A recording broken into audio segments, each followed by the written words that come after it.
Ciao Juventini of the world, my name is Giuseppe, welcome back on the channel, I hope you're all doing well. Certain players, they are leaving home and they go far away. New challenges, new journey, new way of life, and then they are there and they start having a bit of nostalgia and they want to come back home. No, we'll not speak about Federico Bernardeschi in today's video, we'll speak about the ex-number 21. No, wait.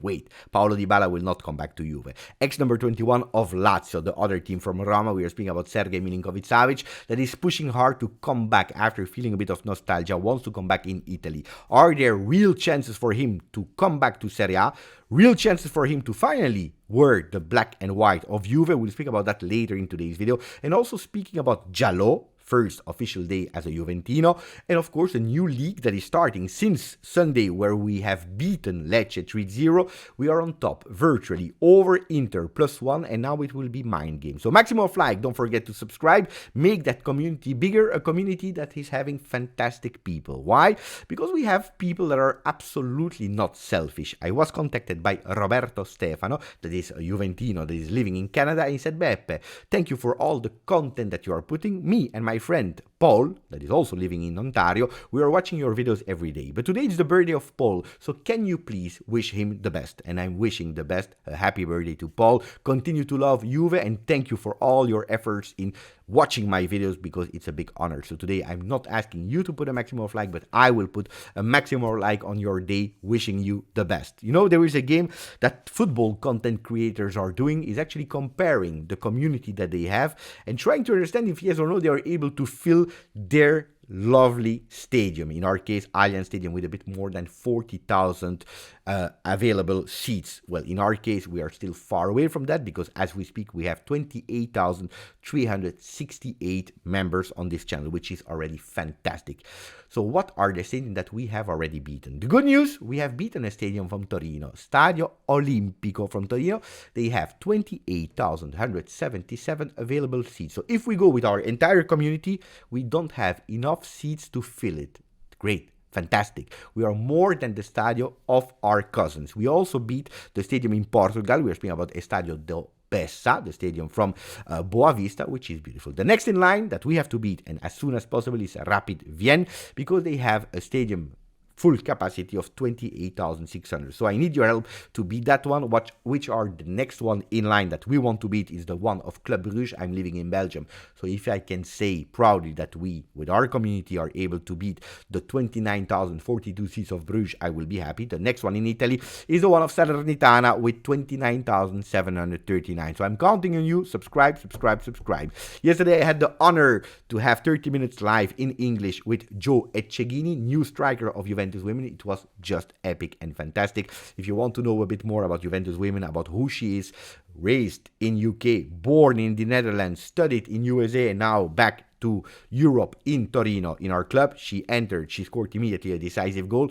Go back on the Juventus YouTube channel, because it's really nice and in English, so no excuses.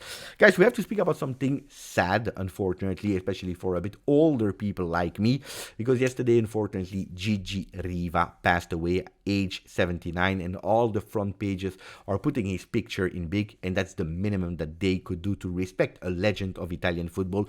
Gigi Riva, l'angelo azzurro, the Azzurro angel from Tuttosport, Rombo d'Italia. Rombo di Tuono was actually his nickname. The Rumble of Thunder. Well, Rumble of Italy is the front page of Gazzetta dello Sport, and then Corriere dello Sport is writing unico, unique, because yes, he is unique. And as we speak, today, he's still actually the top scorer of the Italian national team with 35 goals scored in 42 apps. Grande Gigi Riva, that actually was super loyal. You know, when we are speaking about mercenaries that are leaving teams for more money, going to other leagues because they are attracted by that money. Well, Gigi Riva back then received a lot of money from Juve to go from Cagliari to Juventus, a big team that was competing for titles in Europe and in Italy. He said, no, I prefer to stay in Cagliari. The new stadium of Cagliari will probably also wear his name.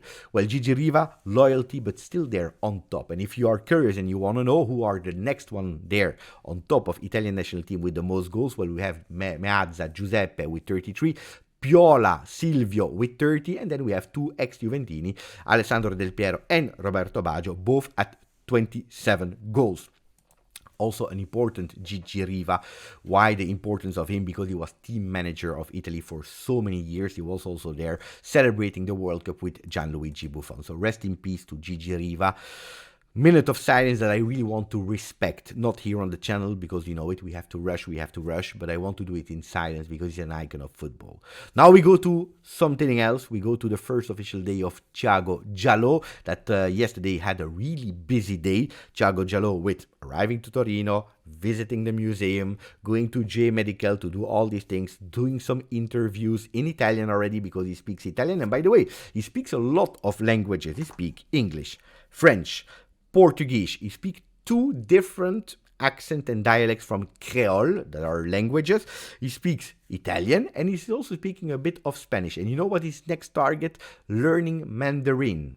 Beautiful. Not bad. Ambitious in terms of learning languages are great for the young 23 years old defender that is coming from Lille. A special contract, I have to admit, because he has a contract until 2026.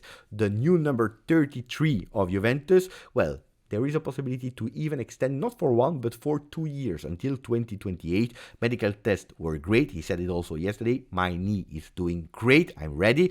That's good. Will he be ready already now in the next few games? No, but it's much better than we initially thought. And I'm super happy about that. Also, really strange contract for the player because we have some part that will be paid in 3 years, then you have a fee, then you have some possible bonuses. Well, if everything goes well, you have a possibility to go to 6.2 million for Lille plus bonuses. Still a cheap one, and I'm super happy about him. So welcome, Tiago Djalo. That said something beautiful because when he arrived from Caselle at the airport, going to the J Hotel, well, he passed in front of the J Stadium, Juventus Stadium, and he was watching it and he said, you know, it reminds me when I was younger and I was playing PlayStation and I always selected Juve. So beautiful words to present himself. Now, I also want to speak about something that makes me really happy.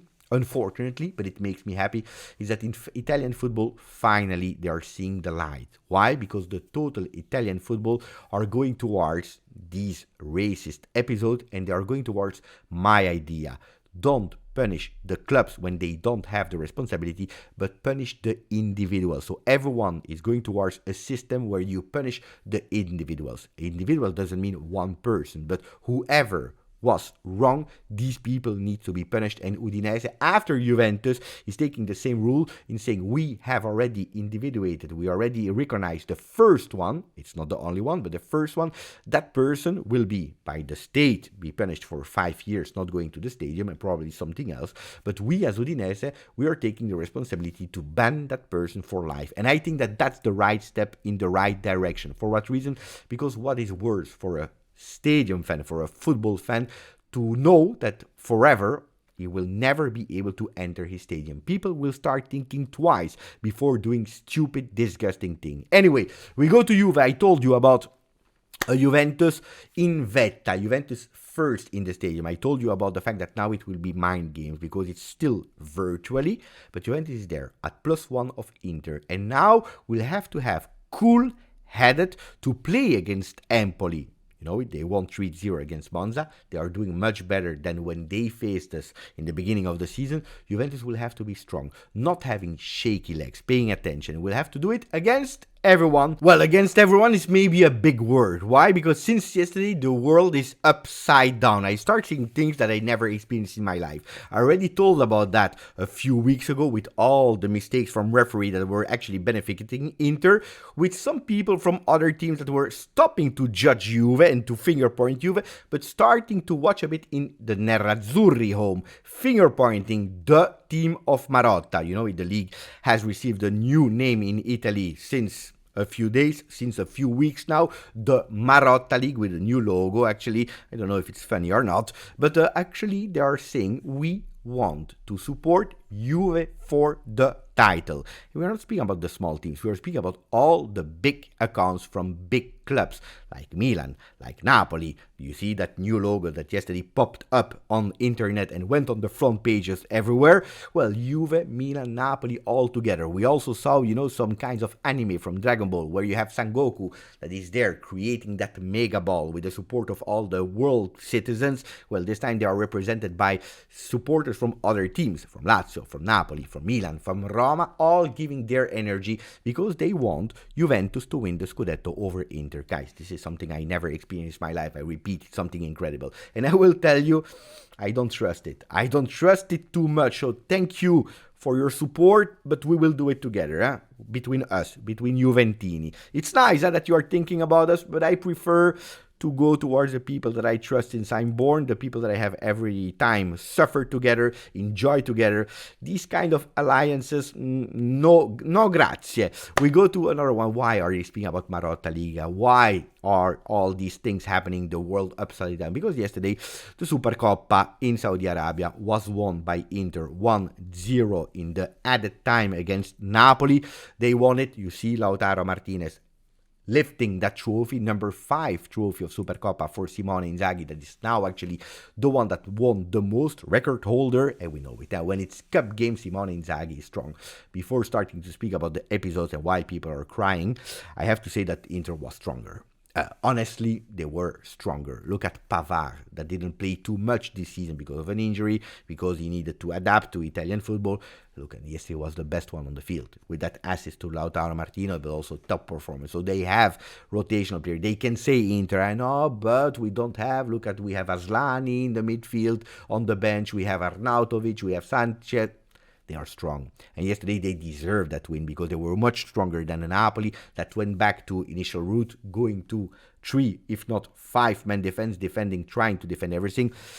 They deserve to win that game. On the other side, it's true that people are complaining for the fact that yesterday there were some doubtful episodes. I have to say that the red card to Simeone at the 60th minute, I can even understand it if you're speaking about that one only, because he went quite hard on the player of Inter with his foot on it. So it's, this kind of typical orange card, more than a yellow, not yet a red card. But why did he receive that red card? Because it was actually his second foul and a second yellow that he received, because in the first half, in the beginning of the game, he actually made sure that there was a yellow card, because Çalhanoğlu was about to go towards the goal, but it was really far, far, far away. They were still just outside of the box of Inter, received a yellow card that was probably too easy.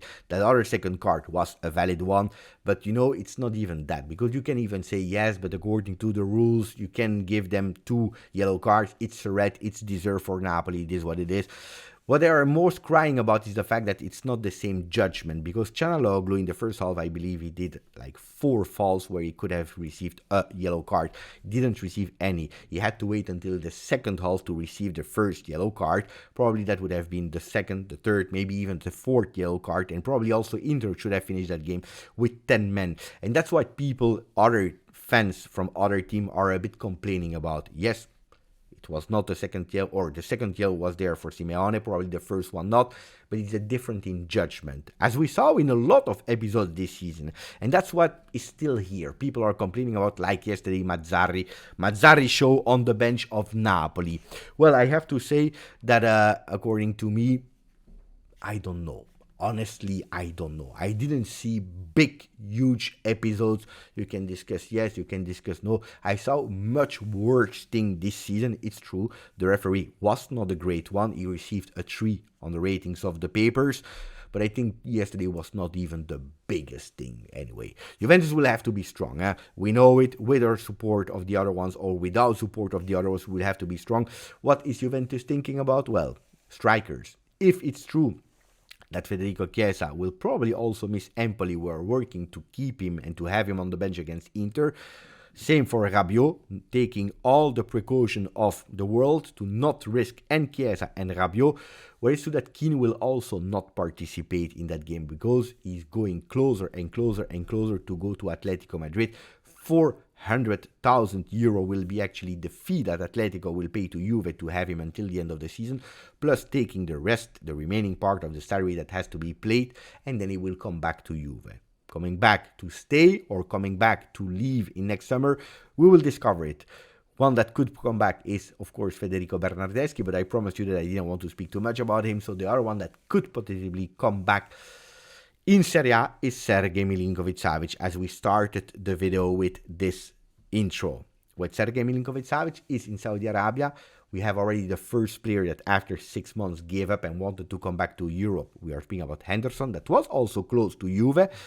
Another player that could go back to Europe is Benzema. There are even Lyon that is thinking, imagine Lyon that is thinking to bring back the golden generation, the golden boy from Lyon, Benzema, to Europe, to Ligue 1. Well, Sergej wants to come back to Serie A. So what is true or is not true? We heard the rumors that he was actually speaking in the Inter-Lazio game with his ex-teammate saying, I miss Lazio, I miss Serie A, I miss Italy, and I would love to come back. Now, of course, the salary went to 20 million euro. He will never receive that neither at Lazio, neither at Juve, but he has that nostalgia. So nostalgia is true from the Serbian player. Going back to where he was loved, where he was actually feeling like a fish in water. On the other side, I don't believe that Lazio will go and take him back. What about Juve? Well, Juve has still that interest, not for now, not for the winter, but they are thinking about him maybe, if they are not able to go for their priority names on their list, maybe to open again the talks on Sergej, because you know it, Sergej has always been loved from Max Allegri. The big question, of course, is will Max be there also next season? If you want my opinion, I think it's over now. It's a good player. It's a player that I really wanted to, but it's a player that is going towards his 30. Not that it's immensely old, but a player that had a lot of opportunities to come to Juve. A player that had a lot of opportunities to go and show his ambitions, and probably that's the thing that I am actually blaming Sergej, that in his whole career, and now we can speak about years of career, he never really showed that winning spirit, that eye of the tiger, that DNA of fighting that we needed and we are loving this season with the players. Even if not all of them have the same quality as Sergej, well, they are showing something that I am personally missing in Sergej, is that grinta, that fino alla fine spirit, the one that is saying, you know what, my ambition, my career, wanting to confront myself with bigger teams, with bigger leads, with bigger competition. Well, this is something that I actually blame to Sergej, and I would pass on that one. I don't know what you think. Are you dreaming again about Sergej Milinkovic-Savic? Yes or no? Let me know in the comment. I hope you enjoyed that video. Grazie, forza, Juve.